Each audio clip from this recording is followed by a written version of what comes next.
हम लोगों ने लास्ट स्ट्रिंग कैलकुलेशंस देखी थी। Lower upper, length, left right, mid, इस तरह की कुछ कैलकुलेशन देखे थे। कुछ और कॉन्सेप्ट्स हैं, एक बार उनको देखते हैं।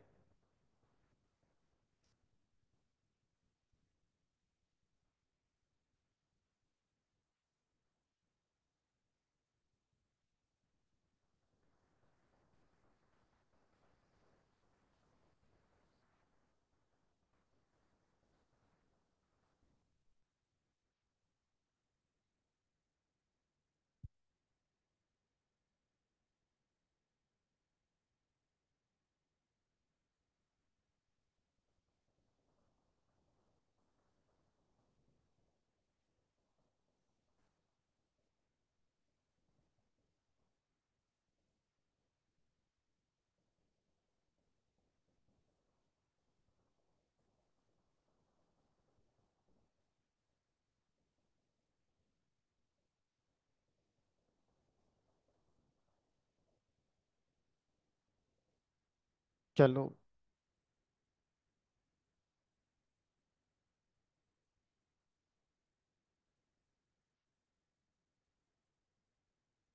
तो कुछ और कैलकुलेशंस देखते हैं।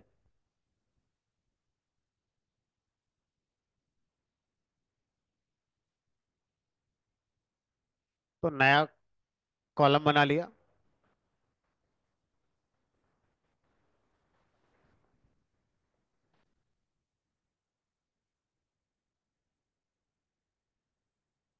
तो एक हमारा फंक्शन था जिसका नाम है पावर। पावर फंक्शन क्या करता है? किसी भी वैल्यू की कुछ पावर निकालनी है तो आप निकाल सकते हैं। जैसे अगर मुझे निकालना है 2 की पावर 4, तो 2 की पावर 4 निकालना है तो जिस नंबर की पावर निकालना है, पावर फंक्शन के अंदर एज ए फर्स्ट आर्गुमेंट आप लिखेंगे, और जितनी पावर निकालनी है उसको सेकंड नंबर पे लिखेंगे। तो ये 2 की पावर 4 हो गया। अब 2 की पावर 4 का मतलब 2 2 जा 4, 4 2 जा 8, 8 2 जा 16। तो पूरे कॉलम में यही वैल्यू आ जाएगी। और आप अगर कहो कि सर मुझे क्या करना है, मुझे टोटल बिल की पावर टिप करना है, तो मान लो टोटल बिल की पावर टिप, दैट मीन्स ये वैल्यू की पावर ये है, इस वैल्यू की पावर ये है, इस वैल्यू की पावर ये है, ऐसे करके करना है। सो डैट हर रो के लिए इस कॉलम की जो कैलकुलेशन होगी वो अलग अलग हो जाएगी। तो हम ऐसा कर सकते हैं। पावर फंक्शन के अंदर पावर फंक्शन कॉल करेंगे और उसमें पहला कॉलम लिखेंगे। पहले कॉलम का नाम है रेस्टोरेंट टेबल का है, इसमें total bill raise to power second वाला, मान लो रेस्टोरेंट टेबल है, और इसी के अंदर हमारा टिप कॉलम हो गया। ये रिजल्ट आ गया। तो पावर निकालते समय जरूरी नहीं है दोनों नंबर इंटीजर होने चाहिए। फ्लोट हो सकता है, एक इंटीजर एक फ्लोट हो सकता है, ऐसे करके आप कर सकते हैं।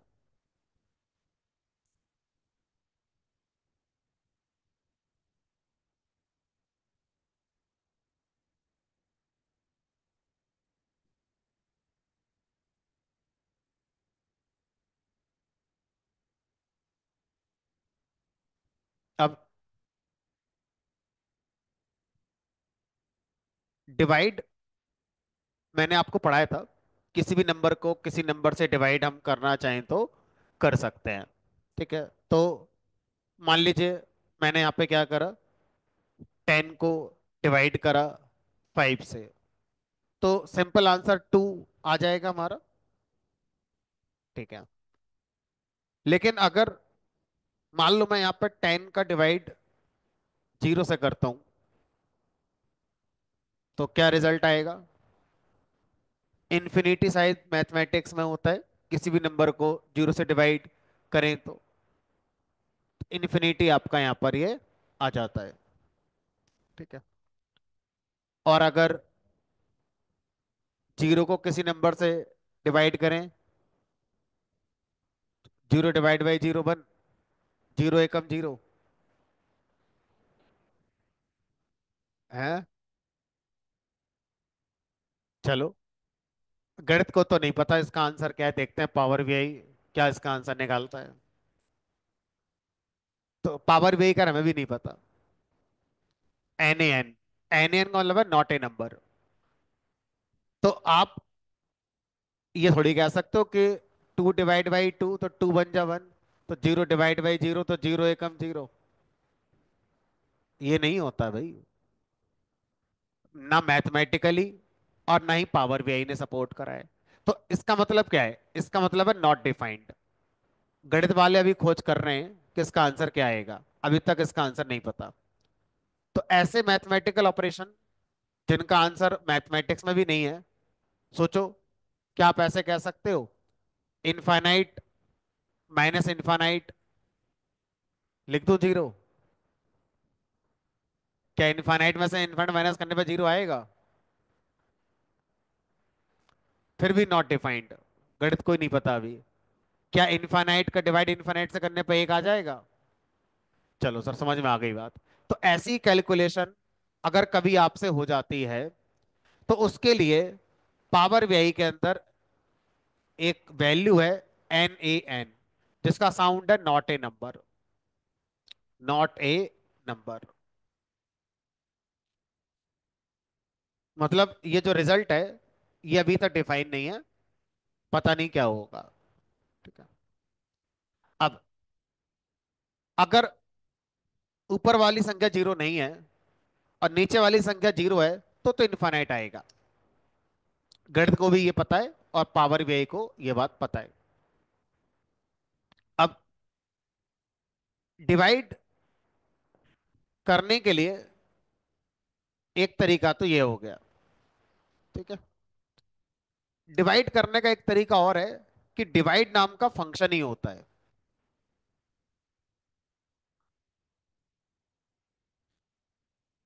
तो सर, क्या फर्क है? हमने कहा पहले सादा सादा कर लेते हैं। हम डिवाइड को ऑपरेटर के साथ करें, जो अर्थमेटिक ऑपरेटर होता है पावर बीआई में, या डिवाइड को डिवाइड फंक्शन से करें, तो अभी हम नॉर्मल केस में तो कोई डिफरेंस नहीं आएगा, सेम रिजल्ट आएगा। 10 डिवाइड बाई 5 करोगे तो 2 आ जाएगा, तो जैसे अभी तक आ रहा था वैसे ही आएगा। लेकिन मैटर कब आएगा? जब आप लिखोगे 10 को जीरो से डिवाइड करना है, तो ऊपर वाले रिजल्ट में क्या बन गया था? इंफिनिटी। अब यहां भी इंफिनिटी होना चाहिए। तो डिवाइड फंक्शन क्या करता है, डिवाइड बाई जीरो ऑपरेशन को अनसेफ मानता है, कि ये अनसेफ ऑपरेशन है, क्योंकि इंफिनिटी बनाकर फिर आप उसका कुछ कर नहीं पाओगे। इंफिनिटी में कुछ भी करो, रिजल्ट फिर इंफिनिटी आएगा। ठीक है। तो अब डिवाइड बाई जीरो में इंफिनिटी ना आकर आपका ब्लैंक रिजल्ट आता है। दूसरा, जब आप डिवाइड बाई जीरो करते हो, तो आप ऐसा भी कर सकते हो कि यहां पर अल्टरनेट रिजल्ट आ जाए। अल्टरनेट रिजल्ट आप जो भी देना चाहते हो वो आप यहां अपना स्पेसिफाई कर सकते हो। मान लो मैंने यहां पर जीरो कर दिया, अब रिजल्ट आपका जीरो आ जाएगा। तो divide function divide by zero के लिए हमारा स्पेशली बनाया गया है कि रिजल्ट अगर आप इन्फिनिटी नहीं चाहते हो, तो आप क्या कर सकते हो, आप अपने रिजल्ट को ब्लैंक बना सकते हो रादर देन इन्फिनिटी। बस ये डिफरेंस है मेन।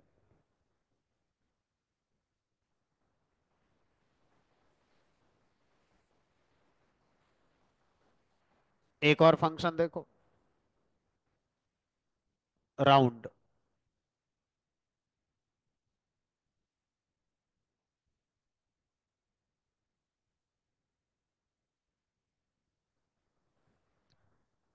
अब राउंड फंक्शन कहता है कि आप मुझे नंबर दो और उसको मैं पर्टिकुलर डिजिट पर राउंड कर दूंगा। जैसे मैंने यहाँ पे नंबर दिया 3.1427, 755 या कुछ भी दे दिया।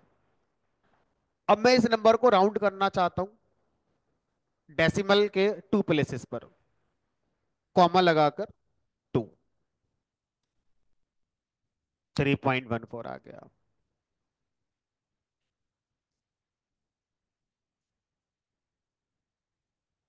अब जैसे टोटल बिल की वैल्यू है, टोटल बिल की वैल्यू मैं चाहता हूं कि हर वैल्यू डेसिमल के बाद एक प्लेस पर राउंड हो जाए बस, उससे ज्यादा की मुझे जरूरत ही नहीं है। तो मैं राउंड फंक्शन अंदर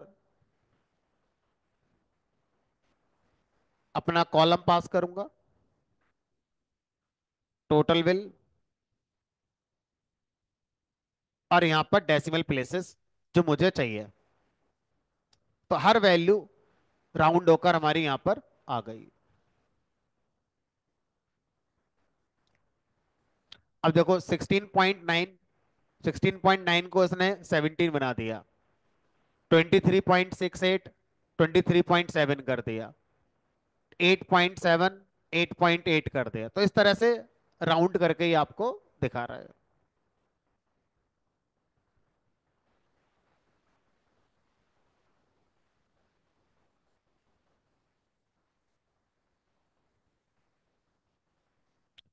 अब मैं किसी भी फ्लोट को राउंड करना चाहता हूं इंटीजर पे। यहां तो तब हुआ जब 9 वाली सिचुएशन थी, ठीक है। तो मेरे पास एक फंक्शन है राउंड अप और एक है राउंड डाउन। राउंड अप कह रहा है कि आप बताओ कितना आपको राउंड अप करना है।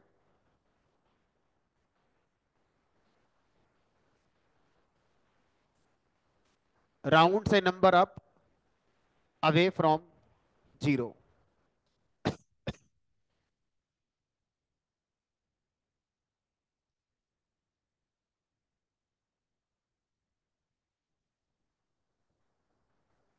देखते हैं। मान लो लिखा मैंने यहाँ पर 3.145267,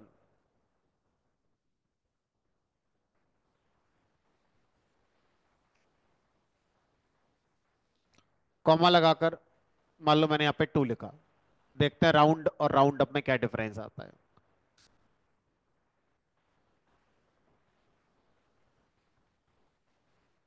2 प्लेस पे ले गया। अब ध्यान से देखो, यहां पर मैं आपसे कहूं कि ये मैं 3.12 कर दूं और 2 प्लेस पर जा रहा हूं, तो उसने क्या करा 3.13, यानी कि ये फ्लोट को फ्लोट में ही रख रहा है। लेकिन डेसिमल प्लेसेस अगर आपने लिमिट करोगे तो अप करके लाएगा। जैसे यहां पर देखो 3.12 लिखा है, तो अब 2 प्लेस पर जाएगा तो 2 का क्या बना देगा 3। सोचो अगर यहां पर मान लो 1 लिखा होता तो 1 का क्या बन जाता 2। अगर यहाँ पे 6 लिखा होता तो 6 का क्या बन जाएगा हमारा 7। Round up. राउंड डाउन क्या करेगा, देखते हैं।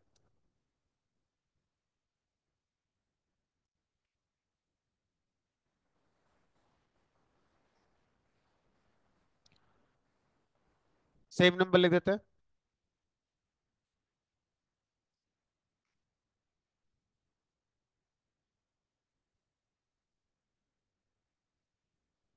सेम नंबर पे ही रख रहे हैं, ठीक है।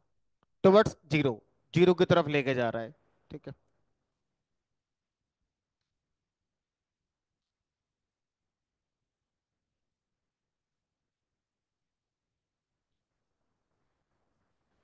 ठीक है। तो राउंड डाउन एग्जैक्ट जो आप कर रहे हो उसको रख रहा है और इस वाले को कहीं कोई चेंज नहीं कर रहा है।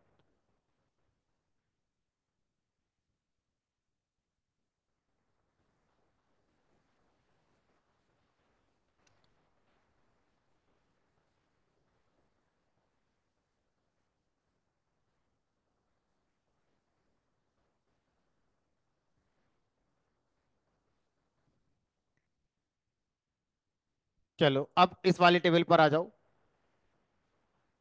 कोई एक ओपन कर देते हैं। वापस से ऑर्डर्स वाली टेबल पर आ जाओ।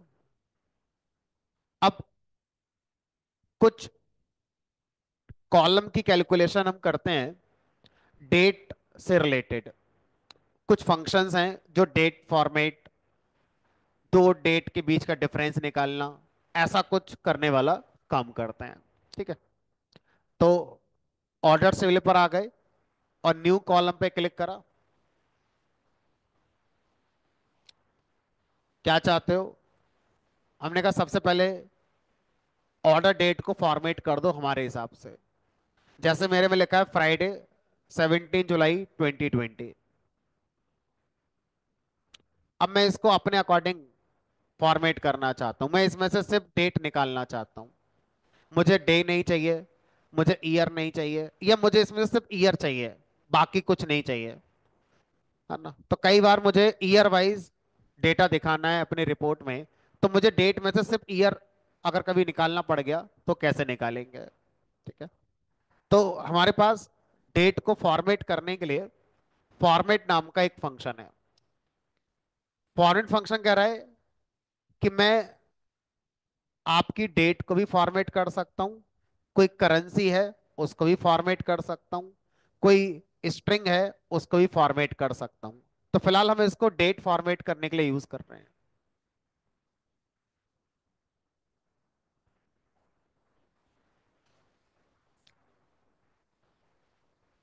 तो अब यहां लिखेंगे ऑर्डर डेट,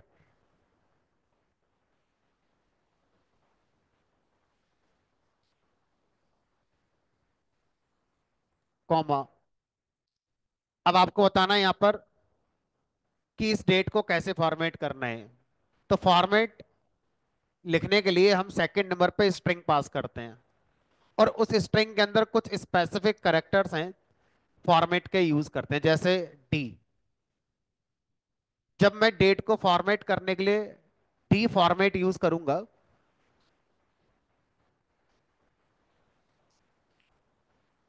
तो डी फॉर्मेट का मतलब है डेट निकाल लाना। ठीक है। तो 17 21 21 19 19 ऐसे करके डेट आ जाएगी।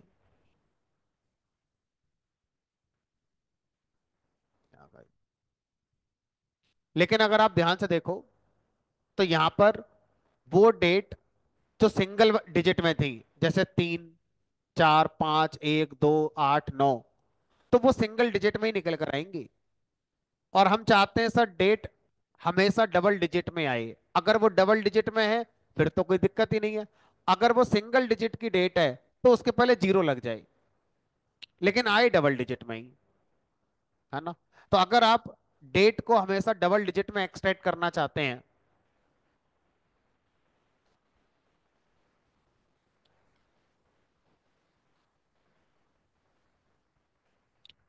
तो फॉर्मेट फंक्शन में जो फॉर्मेट स्ट्रिंग लिखेंगे उसमें दो बार डी लगाएंगे। दो बार डी का मतलब होता है डबल डिजिट, डबल डिजिट में डेट आना। डबल डिजिट का मतलब है जो डबल डिजिट में है वो तो डबल में रहेगा ही, लेकिन जो सिंगल वाला है वो डबल में आ जाएगा, उसके लिए इंपैक्ट होगा, बाकियों के लिए इंपैक्ट नहीं है।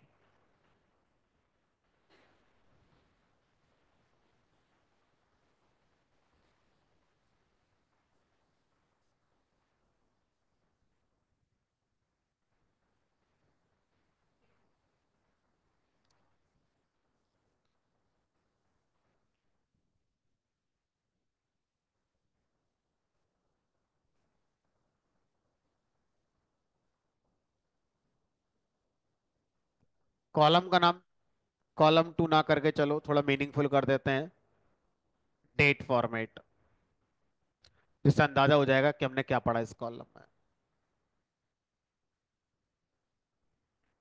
अब अगर मैं डेट को फॉर्मेट करते समय फॉर्मेट स्ट्रिंग में 3 बार डी लिखता हूं, तो सर अब 3 डिजिट में आएगी क्या? हमने कहा नहीं, 3 डिजिट में डेट कैसे होगी? डेट तो 2 डिजिट में हो सकती है। तो क्या करेगा, उस डेट पर हमारा क्या डे था वो निकाल कर दे देगा। फ्राई, ट्यू, सैटरडे, संडे। तो उस डेट पर जो डे है उस डे का एब्रीविएशन, एब्रीविएशन का मतलब होता है शुरू के 3 लेटर, ला कर दे देगा।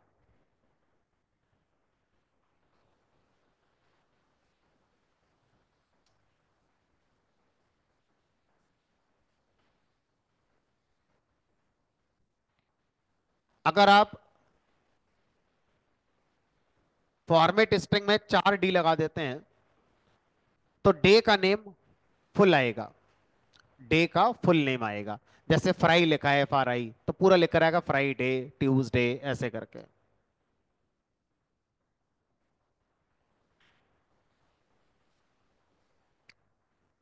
चलो देखते हैं, पुराना भूल तो नहीं गए। जरा मुझे ये बताना, सबसे ज्यादा ऑर्डर किस दिन आए हैं पूरे डेटा में? संडे को ज्यादा ऑर्डर आए, आदमी घर बैठा रहता है तो ऑर्डर कर देता हो सकता है ऐसा हो। मंडे को ज्यादा आए हैं, ट्यूसडे को ज्यादा आए, जरा निकालना, कंपेयर करके दिखाना। डे वाइज ऑर्डर का काउंट कंपेयर करके दिखाओ, जिससे मुझे अंदाजा लगेगा कि आदमी ज्यादा ऑर्डर किस दिन कर रहा है।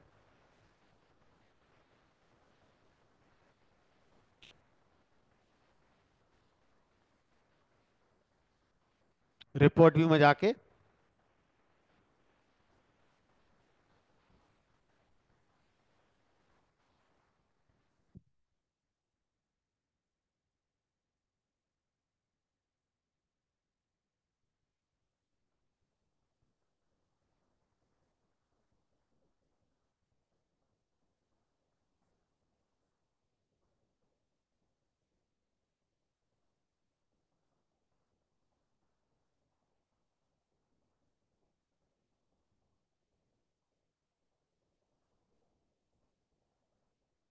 किसका आया था? इतनी देर में तो आ जाना चाहिए यार। तो पावर बीआई में किसी क्वेश्चन का आंसर सेकंड में आता है, अगर एक बार हाथ सेट हो जाए तो।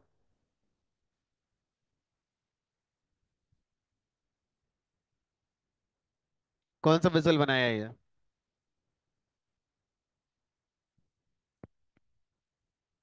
डालो वैल्यू।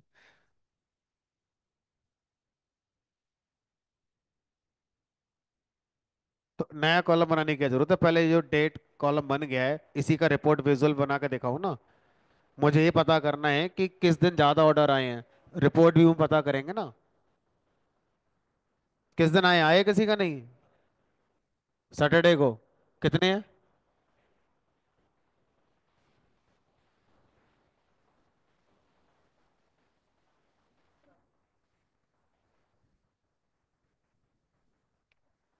हम्म। तो सैटरडे को इनके हिसाब से ऑर्डर ज्यादा है। और उसके सेकंड नंबर पे किसका है? सेकंड नंबर पे, फर्स्ट पे? सेकंड पे वेडनेसडे का। चलो तो इसके लिए कॉलम चार्ट या बार चार्ट में से कोई एक बना लो, ज्यादा सही है। बार चार्ट सही रहेगा क्योंकि कॉलम चार्ट में फिर देखने में दिक्कत आएगी, गर्दन घुमानी पड़ेगी। बार चार्ट में सीधे सीधे नजरों से नजर आ जाएगा कौन सा डे क्या है।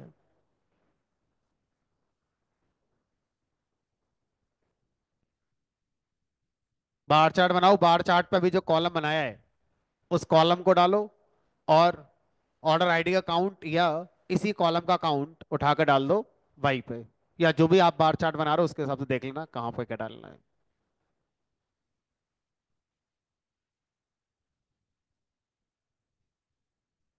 क्या नहीं मिल रहा है इसमें तुम्हें?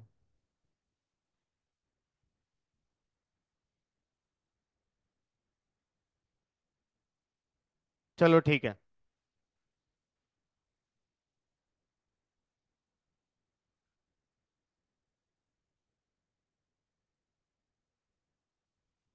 हम्म। पहले पे सैटरडे, फिर वेडनेसडे, संडे। ठीक है। तो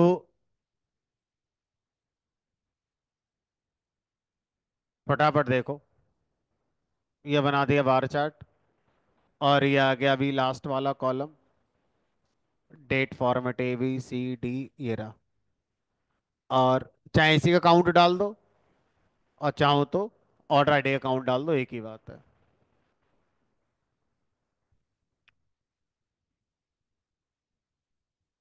सैटरडे को, वेडनेसडे, फ्राइडे, मतलब आदमी मंडे को बिजी रहता है। तो एक काम करो, मंडे को 50% सेल चला दो, देखो मंडे को सेल बढ़ जाएगी। यही होता है, और यही स्ट्रेटजी बनानी पड़ती है।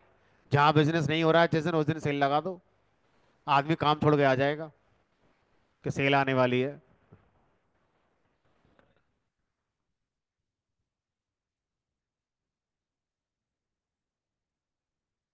कहाँ पे? यहाँ पे? तो सब हर जगह का बिजनेस स्ट्रेटजी है। चलो वापस आ जाओ अपने वाले पर।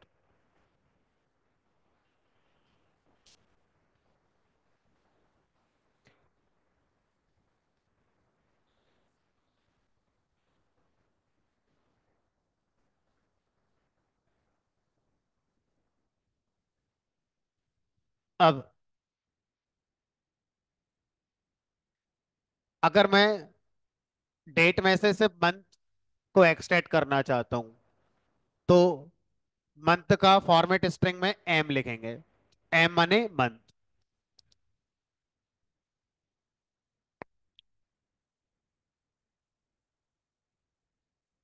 अब ध्यान रखना, इधर कॉलम में आप डे को मंथ में कन्वर्ट कर रहे हो, उधर विजुअल में चेंज आ जाएंगे आपके, क्योंकि कॉलम तो एक ही है आपका, है ना?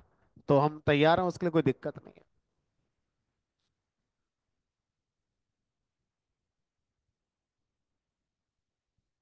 तो मंथ सिंगल डिजिट वाला सिंगल डिजिट में आएगा, जनवरी फरवरी से लेके दिसंबर नवंबर तक, है ना, अक्टूबर तक। और आगे वाले 3 डिजिट वाले 10 11 12 वाले डबल में आएंगे।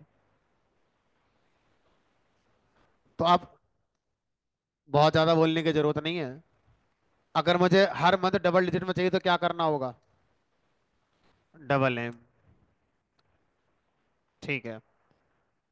अब अगर मैं 3 बार एम लगा दूं, तो मंथ का नेम आ जाएगा, जनवरी JAN, फेब्रवरी FEB। तो एब्रीवेटेड मंथ का नेम आएगा। ठीक है। और अगर मुझे मंथ का फुल नेम चाहिए, तो 4 बार एम लगा दो।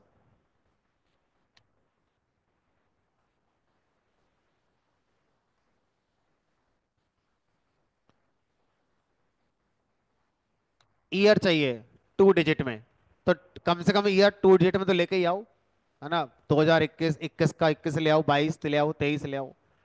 और अगर ईयर को 4 डिजिट में चाहिए तो 4 बार वाई लगा दो।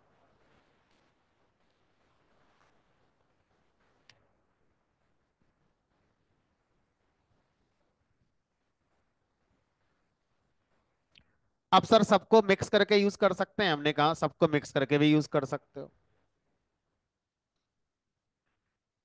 तो मैं चाहता हूं कि पहले हमारा डे का नेम आए, 1 2 3, एब्रीवेटेड वाला।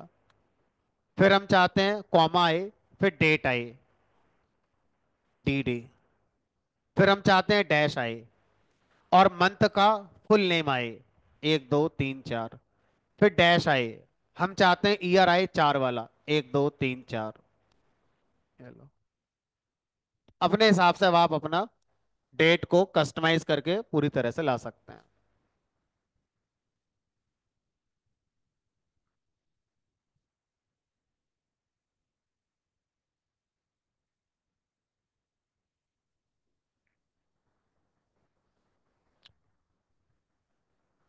आपकी इतनी क्लासेस हो गई हैं, अब आपको अपनी स्पीड बढ़ानी होगी। पावर बीआई में अब आपको, अगर अभी भी ढूंढ रहे हो कौन सी चीज कहां पर है, तो क्वेश्चन मार्क होगा।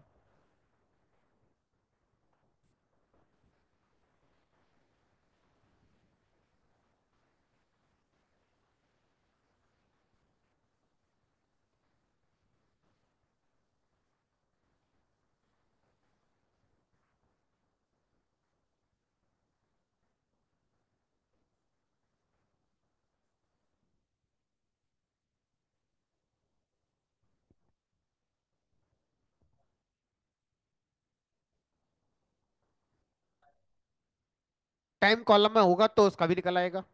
HM। नहीं, ऑर्डर डेट में टाइम था नहीं डेटा में, अगर होता तो वो निकल निकल कर आता।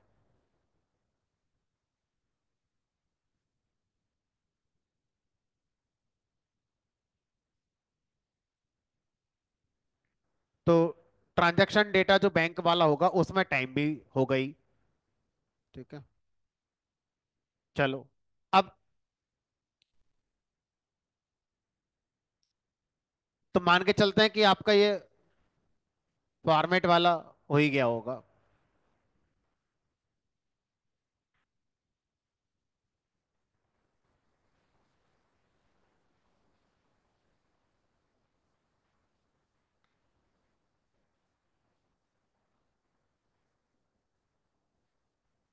अब मान लीजिए एक और कॉलम बना लेते हैं, न्यू कॉलम पे क्लिक करा।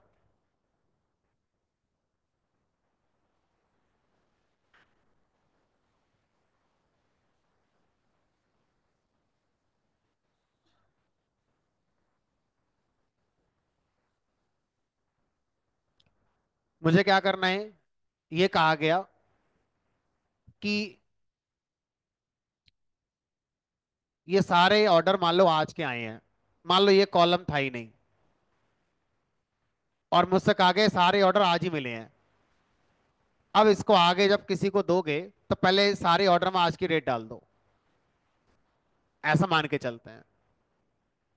ठीक है। तो अब अगर मैं डेट, जैसे मान लो इस वाले में तो चलो है, इसको कैंसिल कर देते हैं।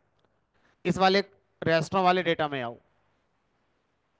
अगर मैं आपसे कहूं ये सारा कस्टमर आज के हैं, आज ही आए थे, तो इसमें आज की डेट डाल दो। कल जो आएंगे कल की डेट डालेंगे। इसमें अब डेट कॉलम ही नहीं है, अब मुझे इसमें डेट कॉलम ऐड करना है। ठीक है। तो अब इसमें न्यू कॉलम बनाया, और एक फंक्शन है जिसका नाम है टुडे। टुडे फंक्शन क्या करता है, आपके सिस्टम में जो डेट आज की है वो फैच करके ला देगा। आपकी सिस्टम में आज अगर 29 अप्रैल है तो यहाँ 29 अप्रैल आ जाएगी। आज आपके 10 मार्च है, 10 मार्च। इसको सैटेलाइट से मतलब नहीं है, एक्चुअल क्या है इससे फर्क नहीं पड़ता। इसको आपके लैपटॉप में क्या है, वो डेट फैच करके आपका पूरे कॉलम में स्टोर कर देगा। 28 अप्रैल 25, ये आ गया।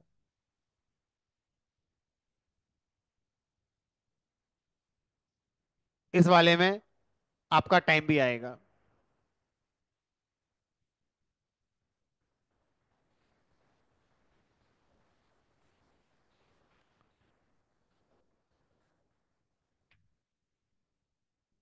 अब टुडे फंक्शन में टुडे माने आज। आ, आज की डेट तो आ गई, मुझे आज की नहीं अभी की चाहिए। तो आज और अभी में क्या डिफरेंस है, टाइम उसमें अभी का आएगा। ठीक है, तो नाउ फंक्शन होगा। देखो अभी का टाइम आ रहा है, वहां पर 00 आवर, 00 मिनट, 00 सेकेंड। इसमें सिस्टम का जिस समय ये कोड एग्जीक्यूट हो रहा है डेक्स वाला, उस समय क्या डेट और उस समय क्या टाइम है वो लाकर दे दिया जाएगा।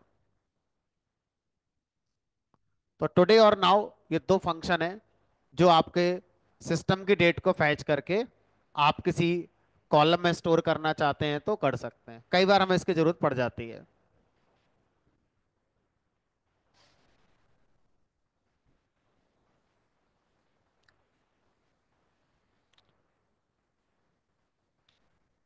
अगर हम चाहते हैं कि सर कस्टम डेट डालो, कस्टम सिस्टम की नहीं, मतलब इसमें डेट डाल दो 25 अप्रैल की, 25 अप्रैल 2023 डाल दो। तो सर उसके लिए डेट नाम का फंक्शन है।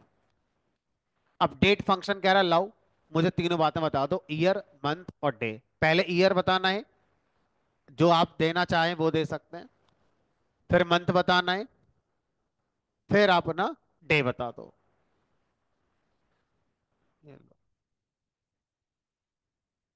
तो ये आपका 25 अप्रैल 2023 हो गया। तो इस तरह से अगर आप कस्टम डेट कुछ भी ऐड करना चाहते हैं तो डेट फंक्शन से कर सकते हैं। करंट डेट आपको ऐड करनी है तो टुडे और नाउ में से जो आपकी रिक्वायरमेंट का हिस्सा है आप उसे यूज कर सकते हैं।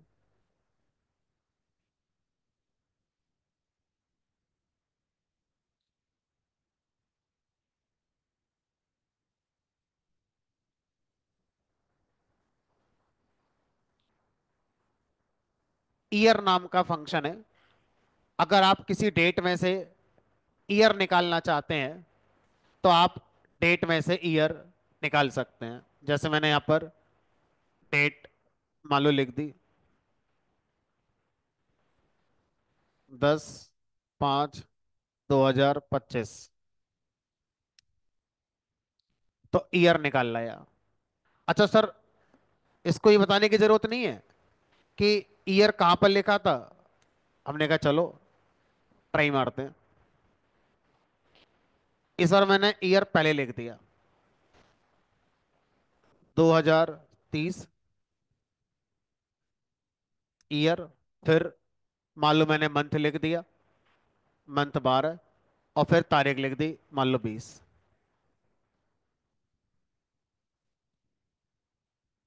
इसका मतलब ये हमारा जो लास्ट वाला है उसको ईयर कंसीडर कर रहा है, उसके हिसाब से हमारा लेकर आ रहा है।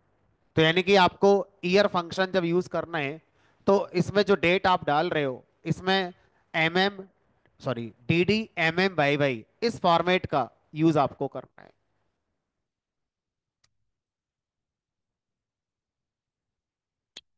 तो फिर मंथ नाम का फंक्शन भी होगा। जैसे ईयर फंक्शन है ऐसे ही मंथ नाम का फंक्शन भी है। तो ऐसे ही फिर डे नाम का फंक्शन भी होगा। मैंने कहा हाँ। तो पता है अक्सर लोग ये कह रहे हैं कि इतना पढ़ के फायदा क्या होगा, फॉर्मेट फंक्शन से काम हो ही रहा था, उससे भी तो हम ईयर मंथ डे सब निकाल ही लेते हैं। तो अलग से ईयर फंक्शन, अलग से मंथ फंक्शन और अलग से डे फंक्शन जनरली यूज लोग कम करते हैं, बट करना चाहो तो कर सकते हो, अदरवाइज फॉर्मेट फंक्शन से सारा आपका हो ही रहा था।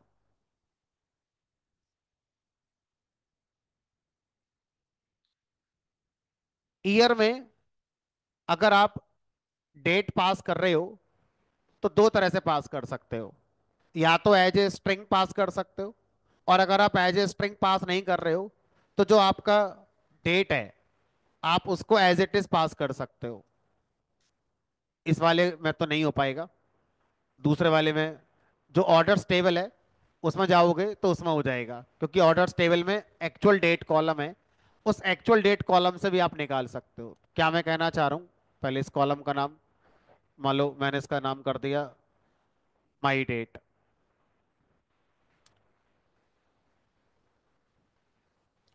वापस आ जाओ ऑर्डर्स वाली टेबल में।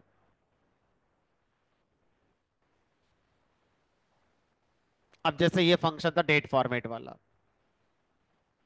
ठीक है, यहाँ पे आपने देखो ईयर निकाला, ठीक है, इसका यूज करके। तो आप ऐसे भी कर सकते थे, फॉर्मेट की जगह सीधा ईयर फंक्शन कॉल कर सकते थे और यहाँ पर ऑर्डर्स डेट दे सकते थे, और ये आपका उसमें से ईयर निकाल के दे देता।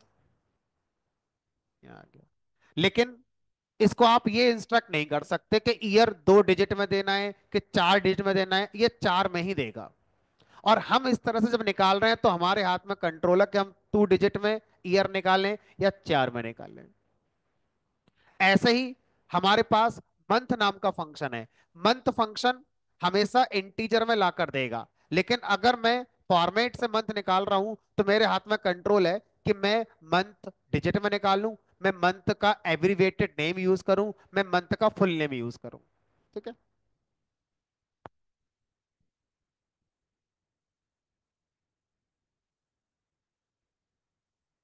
चलो, अब एक और नया कॉलम बनाते हैं। तो मैं मान के चल रहा हूँ ये सब हो रहे हैं आपके, ऐसा नहीं है कि मैं बोल रहा हूँ सुन रहे हो बात खत्म हो गई।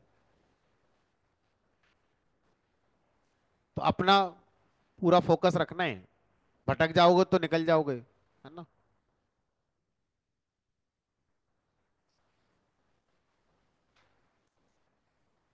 अब मुझे इस बात का आंसर चाहिए, कितने ऑर्डर ऐसे हैं जिनकी शिपिंग सेम डे हो गई है, कितने ऑर्डर ऐसे हैं जिनकी शिपिंग 5 दिन में हुई है। मतलब मुझे ये बताओ पूरे डेटा में जितने ऑर्डर हैं उनकी शिपिंग कितने दिन में हुई है, ये सब मुझे डिटेल निकाल के दिखाओ। तो सबसे पहले मुझे क्या करना होगा, इसमें डेक्स लगाना पड़ेगा। किस बात का डेक्स, शिपिंग डेट ये रही, ऑर्डर डेट ये रही, इन दोनों के पीछे क्या निकाल लो पहले, डिफरेंस। तो उससे मुझे पता चल जाएगा कि ऑर्डर प्लेस डेट ये है, शिपिंग डेट ये है, वो ऑर्डर कितने दिन में शिप हो गया पता चल जाएगा मुझे। तो मुझे इसकी रिपोर्ट बना कर देनी है, और देखते हैं कि हमारी शिपिंग की सर्विस कैसी चल रही है। नहीं तो मैं शिपिंग वाले वेंडर को बदल दूंगा अपने।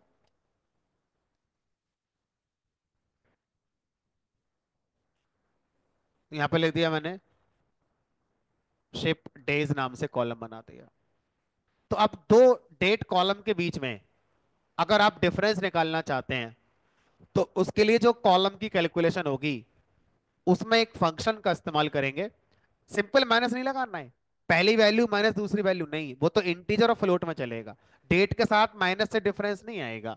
तो उसके लिए आपको डेट डिफरेंस नाम का फंक्शन, डेट डिफरेंस, इसको आपको यहां पर लिखना पड़ेगा। अब डेट डिफरेंस फंक्शन में आपको क्या करना होगा, दो डेट पास करने होंगे। तो एक मैंने ऑर्डर डेट दे दी, और दूसरा शिप डेट,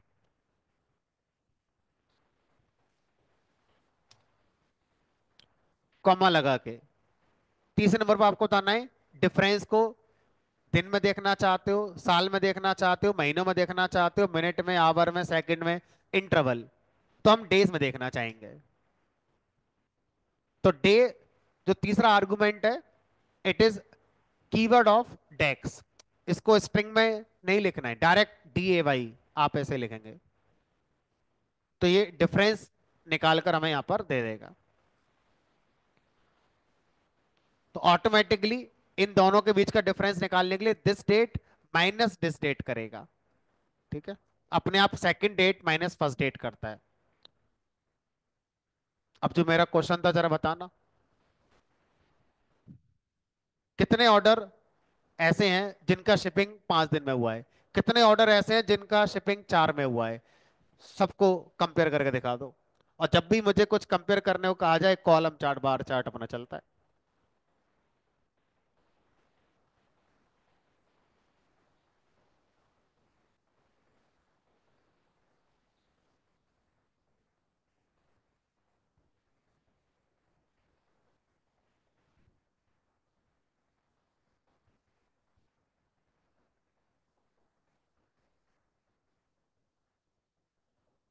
हाँ, बताओ।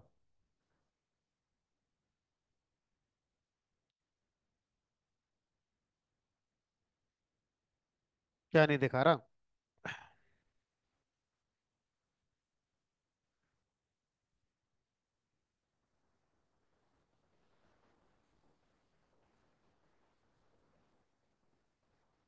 आ तो रही है, क्या दिक्कत है? इधर तो जाओ लेके।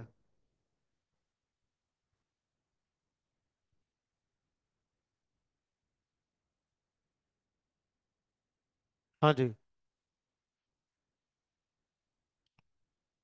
कितने क्या?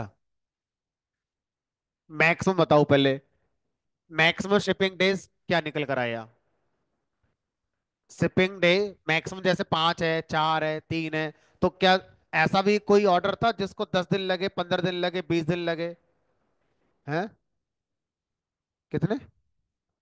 7, 7? कितने ऑर्डर ऐसे हैं जिनको शिप करने में 7 दिन लगे हैं? 4,000 कुछ, उसमें नन कर दो ना। इसी में नीचे जाओ, डेटा लेवल, डेटा लेवल की वैल्यूज, डिस्प्ले यूनिट, नन।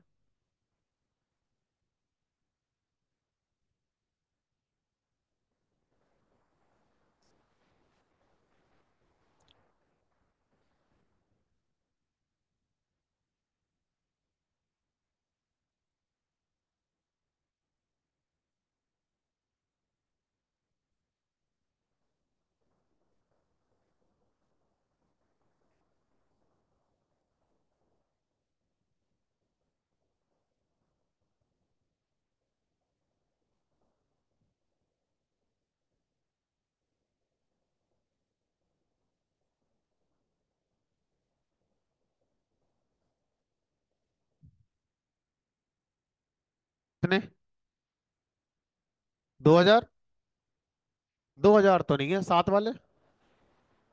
कितने? 7 डेज पे शिप हुए हैं जो। 600।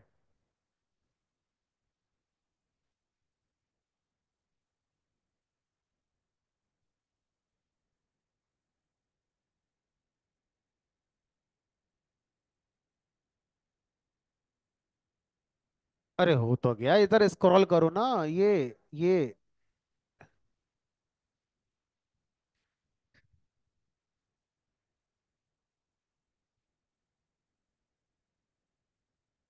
कितने?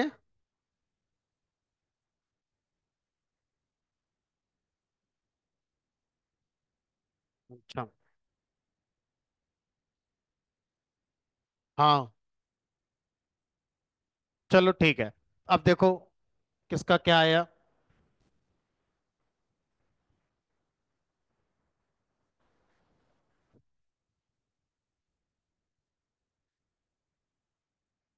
तो इनके हिसाब से ये तो ईयर वाइज हो गया, ईयर वाइज नहीं चाहिए। ये नीचे वाला सही लग रहा है। चलो देखो, तो अब ये आ गए रिपोर्ट व्यू के अंदर आ गए। और रिपोर्ट व्यू के अंदर ये तो हो गया पहले वाला। ये अभी वाला देखो। तो यहाँ पर हमें क्या करना है, ऑर्डर डेट में जो शिप डे कॉलम मैंने बनाया है, इसको मान लो हम इस पे ले आते हैं बार चार्ट पे। बार कॉलम कोई सा ले लो, शिप डे को डाल दिया यहाँ पे। और यहाँ पर शिप डे का ही काउंट डाल दिया यहाँ पर।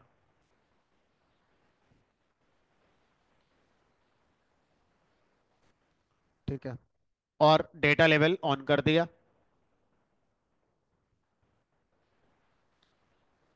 अब यहाँ पर हमारा टोटल सम आ गया 4300। 4300 क्या है, इस कॉलम के अंदर जो वैल्यूज है उनका सम आ गया है। ध्यान से समझना क्या हुआ है। मान लो यहाँ पे लिखा है 7, यहाँ लिखा है 7, यहाँ लिखा है 7, यहाँ लिखा है 7।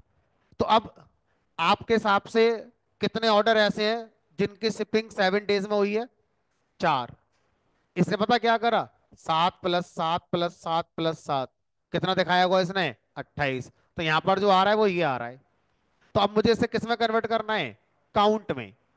तो यहाँ पर सम ऑफ शिफ्ट डेज को यहाँ से चेंज करके क्या करना है? काउंट करना है। अब ये सही आंसर है। अब सोचो, आप में से 50, क्या 80% गलत था। 615 ऑर्डर ऐसे हैं जो 7 डेज में शिप हुए हैं, ना कि 4000। 4000 तो वो काउंट आ गया था, जहां जहां 7 था उन सबको जोड़ो तो 4000 आ गया, and so on so on. तो अब यहां पर मुझे लग रहा है कि ज्यादातर ऑर्डर शिपिंग जो हो रही है वो 4 डेज के लिए हो रही है। लगभग 2700 ऑर्डर ऐसे हैं जिनकी शिपिंग 4 डेज में हो गई है। और लगभग 513 ऑर्डर ऐसे भी हैं जिनकी शिपिंग सेम डे हो गई है।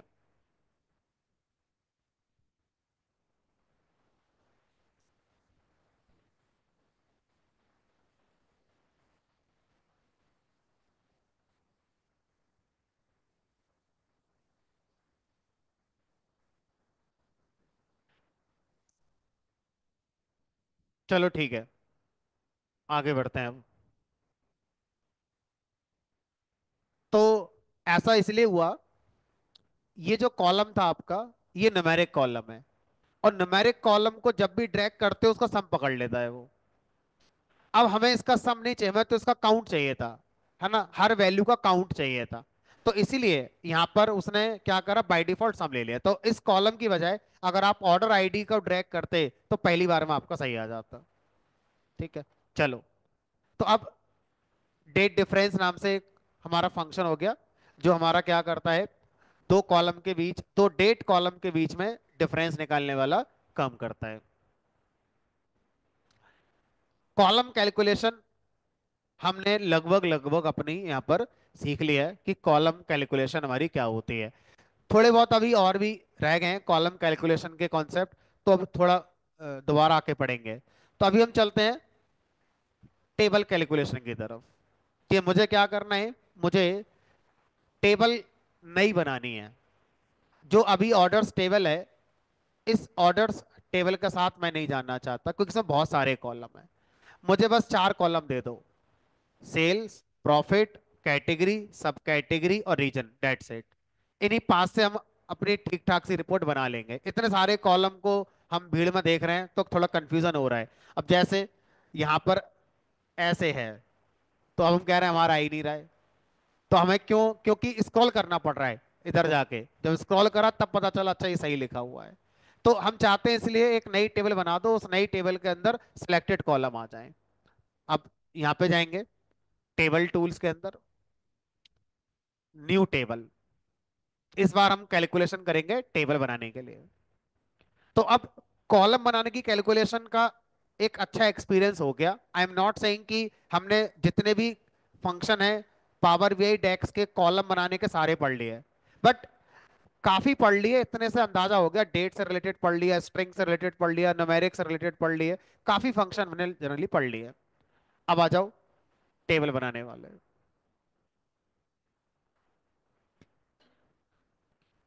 तो टेबल का नाम कर देते हैं माई ऑर्डर्स। अपने लिए खुद की टेबल बना ली माई ऑर्डर्स।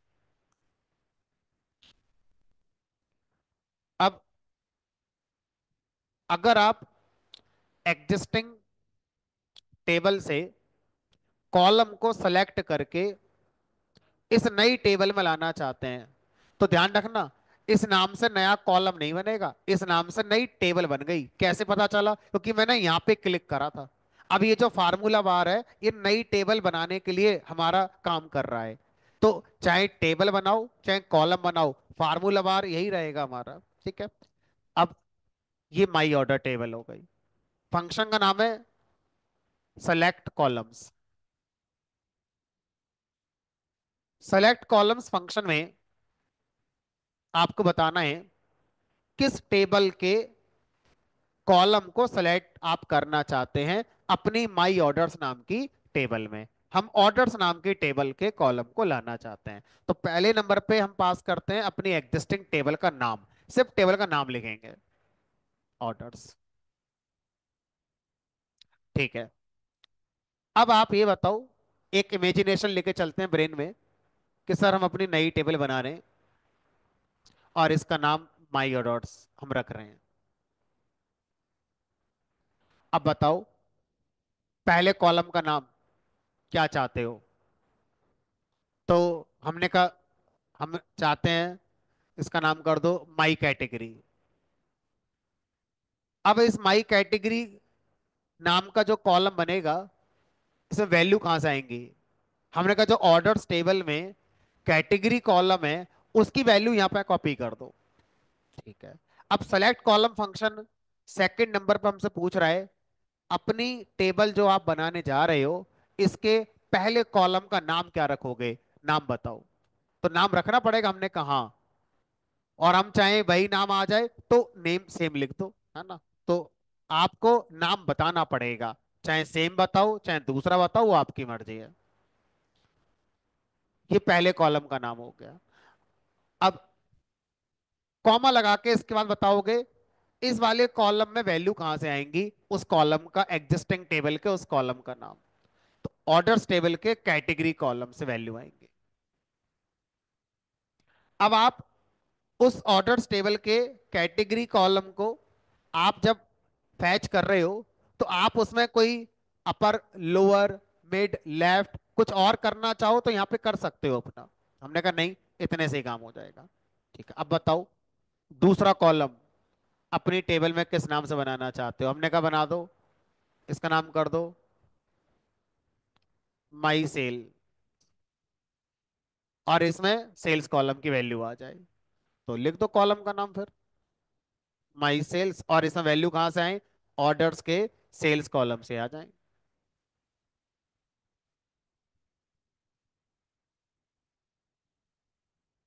कॉमा लगा के शिफ्ट एंटर करके आगे बढ़ गए ताकि जगह पूरी मिल जाए लिखने को। तीसरे कॉलम का नाम हमने कहा माई प्रॉफिट, वैल्यू हमने कहा ऑर्डर्स के प्रॉफिट से। चौथे कॉलम का नाम हमने कहा सेम रीजन, माई रीजन नहीं सिर्फ रीजन। तो जो कहना चाहते हो वो लिखना पड़ेगा, अपने आप नहीं होगा। वैल्यू ऑर्डर टेबल के रीजन से आ जाएं। हो गया, हमने बस हो गया। एंटर कर दो। अरे यार, एंटर की जगह एस्केप की प्रेस हो गई। अब पूरा खेल दोबारा करना पड़ेगा। चलो आप करो अपना एंटर।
ये लो भाई,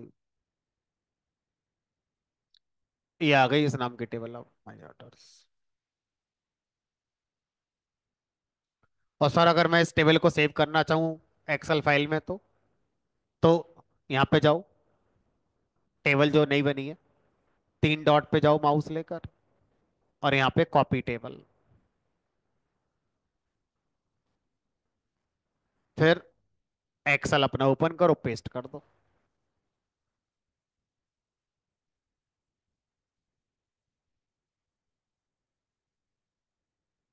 तो इस तरह से आप अपनी टेबल एग्जिस्टिंग टेबल से बना सकते हो। उसको आप बाहर सेव करना चाहो तो कर सकते हो, तो अपने अकॉर्डिंग इस तरह से कर सकते हो। ठीक है।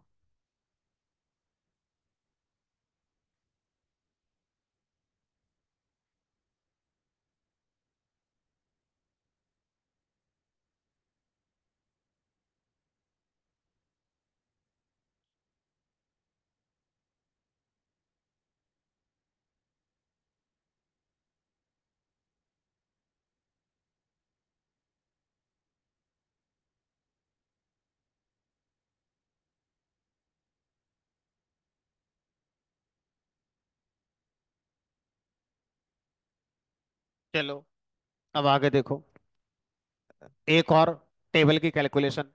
न्यू टेबल पे क्लिक करो।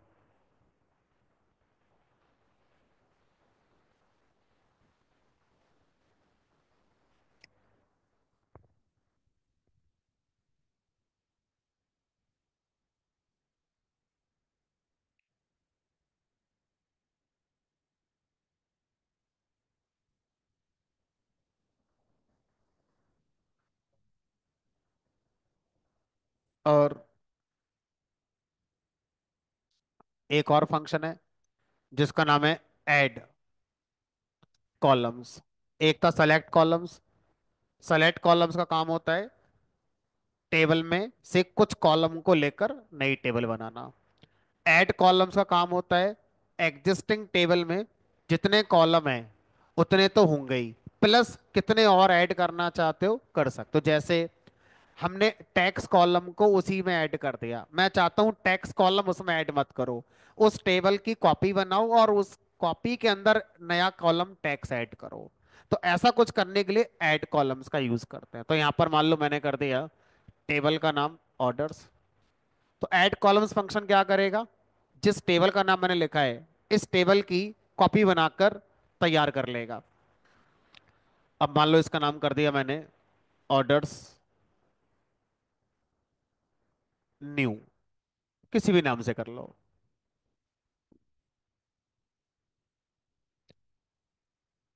भाई एक बार ऑनलाइन कैंडिडेट्स कंफर्म करो, विजिबल स्क्रीन है मेरी, देख पा रहे हो आप लोग?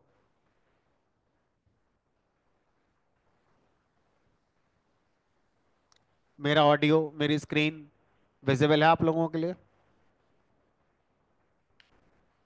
ठीक है। तो एक बार भाई जिसको विजिबल नहीं हो रही है, एक बार रीज्वाइन करके देख लीजिए, हो सकता है नेटवर्क का इशू कुछ हो तो एक बार रीज्वाइन करके देख लीजिए। बाकी लोगों को प्रॉपर विजिबल है, कोई इशू नहीं आ रहा है।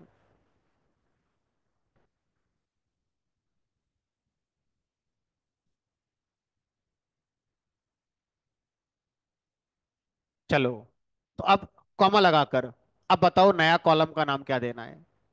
तो नए कॉलम का नाम जो आपका मन करे वो आप अपना दे सकते हो। ठीक है। तो मान लीजिए मैंने नए कॉलम का नाम कर दिया, मान लो न्यू टैक्स।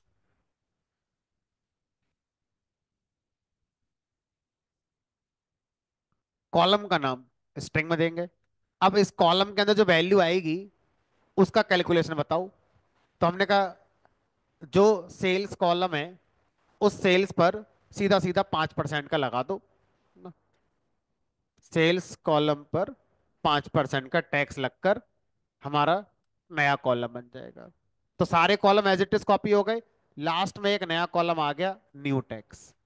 और इस न्यू टैक्स कॉलम में ऐसे तो ऐसे करके आप और भी नए कॉलम ऐड कर सकते हो। कॉलम का नाम कैलकुलेशन, फिर कॉलम का नाम, फिर कैलकुलेशन। तो इस सीक्वेंस में ऐड कॉलम्स फंक्शन आपका काम करेगा।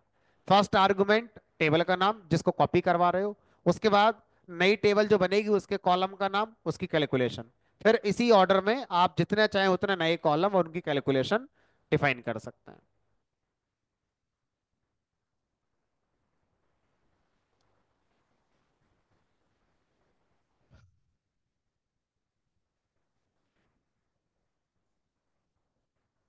टेबल का नाम डायरेक्ट लिखेंगे, टेबल में जो कॉलम का नाम आप ऐड कर रहे हो वो स्ट्रिंग में लिखेंगे।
चलो, फिर से एक टेबल बनाएंगे, न्यू टेबल पे क्लिक करेंगे।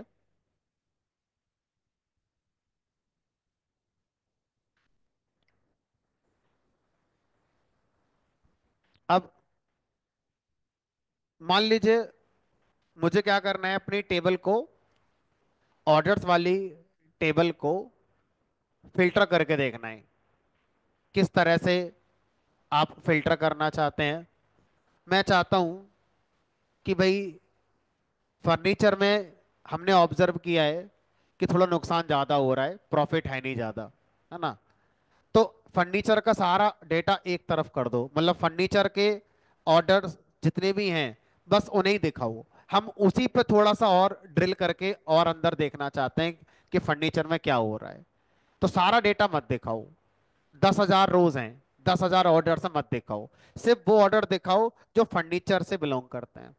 तो अब बताओ, ऐसा करने के लिए अगर अभी मेरे पास एक्सेल होता तो एक्सेल के अंदर फिल्टर लगा लेते कैटेगरी कॉलम पर, और उसके अंदर से सिर्फ फर्नीचर को टिक कर देते और पूरा डेटा किसका, फर्नीचर का आ जाता। सेम काम करने के लिए हमारे पास फिल्टर नाम का फंक्शन है। फिल्टर फंक्शन कह रहा है किस टेबल को फिल्टर करना है, मुझे उस फिल्टर का, उस टेबल का नाम बताओ। तो ऑर्डर्स टेबल को फिल्टर करना है। अब ऑर्डर्स टेबल के अंदर से आपको कौन सी रोज फिल्टर करनी है वो बताओ। तो हमें वो रोज फिल्टर करनी है जहां पर कैटेगरी की वैल्यू क्या हो, फर्नीचर। तो सेकंड नंबर पे क्या लिखोगे अपनी, फिल्टर कंडीशन। फिल्टर करने के लिए क्या कंडीशन आप लगाना चाहते हैं, तो लिखेंगे यहां पर हम, वेयर नहीं लगाना है, डायरेक्ट लिखना है, ठीक है। तो यहां लिखेंगे अपना, ऑर्डर्स की कैटेगरी इज इक्वल टू, किसके बराबर हो, फर्नीचर।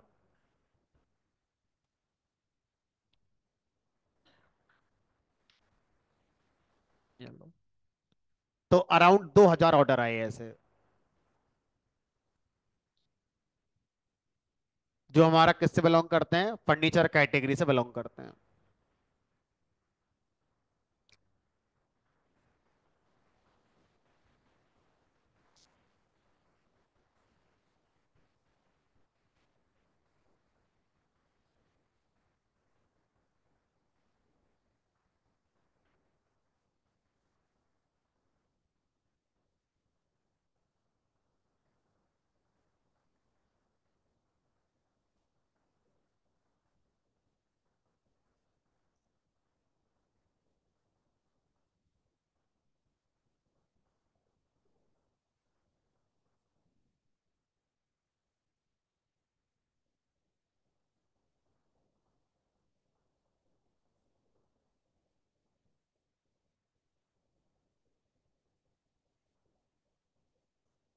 चलो फटाफट से मुझे रेस्टोरेंट टेबल में से वो ऑर्डर फिल्टर करके दो जो हमारा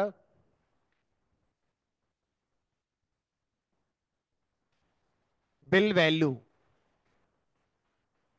25 से अबव के हैं, जहां पर जो बिल हुआ है वो 25 से अबव हुआ है। कितने ऑर्डर हैं वो मुझे एक तरफ करके दे दो, बस उन पर मुझे काम करना है। रेस्टोरेंट वाली टेबल में ये फिल्टर लगाना है। रेस्टोरेंट वाली टेबल में से वो हमारे कस्टमर्स का डेटा फिल्टर करके दो जिनका बिल की वैल्यू, टोटल बिल की वैल्यू 25 से अबव है।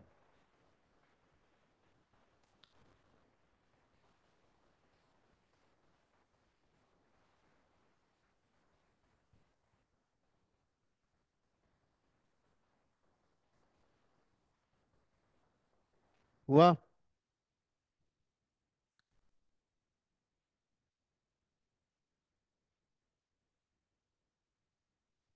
कुछ भी लिख लो, मैंने 25 बोला है।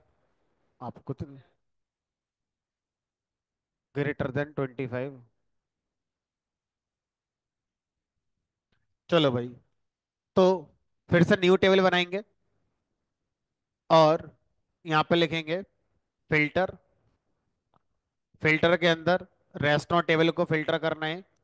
वो कंडीशन है कि इसके अंदर जो टोटल बिल कॉलम है उस टोटल बिल की वैल्यू कितनी है, 25 से अबव है।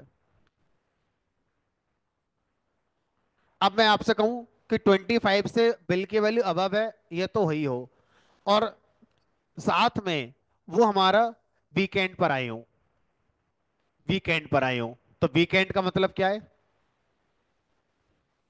वीकेंड की इंफॉर्मेशन कहां से निकलेगी, डे के अंदर या तो डे की वैल्यू क्या हो, सैटरडे हो, या डे की वैल्यू क्या हो, संडे। तो संडे या सैटरडे को क्या बोलेंगे, वीकेंड बोलेंगे। तो सर अब साथ में क्या करना है, एंड। अब एंड के साथ क्या करना है, यह बताना है कि जो डे कॉलम है इसकी वैल्यू क्या होनी चाहिए हमारा, सैटरडे। लेकिन सर संडे वाला तो रह ही गया, तो अब कैसे करेंगे, तो अब या तो ये जो कॉलम बना रखा है आपने, ये वाला कॉलम इस्तेमाल करो, कॉलम कॉलम टू। और सर अगर मुझे डे का ही इस्तेमाल करना है तो कैसे करोगे, तो यहां पर क्या करोगे, जो ये वाली कंडीशन है इस कंडीशन को नेस्टेड कंडीशन बनाओगे ऐसे करके, और यहां पे क्या लगाओगे साथ में, और रेस्टोरेंट का डे क्या है दूसरा, संडे।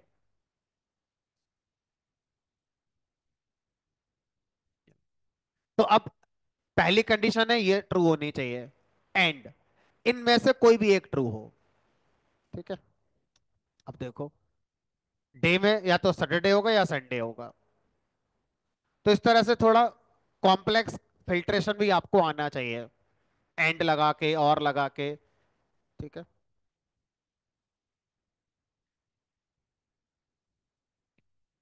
अब मैं साथ में क्या दूं कि सर, जहां पर लोग जो आए हैं वो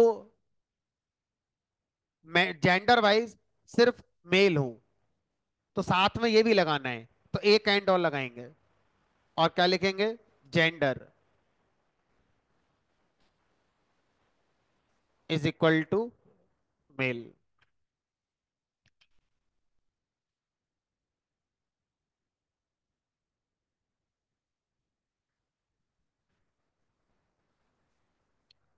point is filter function table का नाम मांग रहा है, उसके बाद आपको कंडीशन बनानी है। वो कंडीशन मल्टीपल कंडीशन से मिलकर बनेगी, तो आपको एंड और का इस्तेमाल अपने हिसाब से करना होगा। कब एंड लगाना है, कब और लगाना है। जब दो कंडीशन ट्रू होने पर चाहिए तो एंड लगाना है, कोई में से एक मिल जाए तो और लगाना है।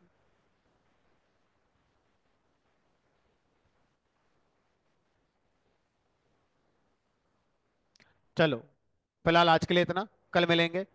कल अभी और कैलकुलेशन पढ़ेंगे। फिल्टर को घर जाके और प्रैक्टिस करिएगा। इतनी टेबल्स हैं, अपने आप सोचो और क्या फिल्टर कर सकते हो, कैसे कैसे कर सकते हो।